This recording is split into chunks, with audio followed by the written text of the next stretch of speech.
तारो जम्हाई हमारा आवत है किसने लिखा पली लगता घटाई तारो जम्हाई हमारा आवत है किसने लिखा पली लगता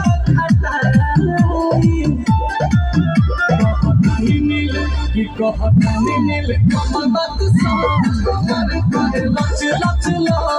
लच लच लच लच लच लच लच कमर करे लच लच लच लच लच लच लच लच लच लच कमर करे लच लच लच लच लच लच लच लच लच लच कमर करे लच लच लच लच लच लच लच लच लच लच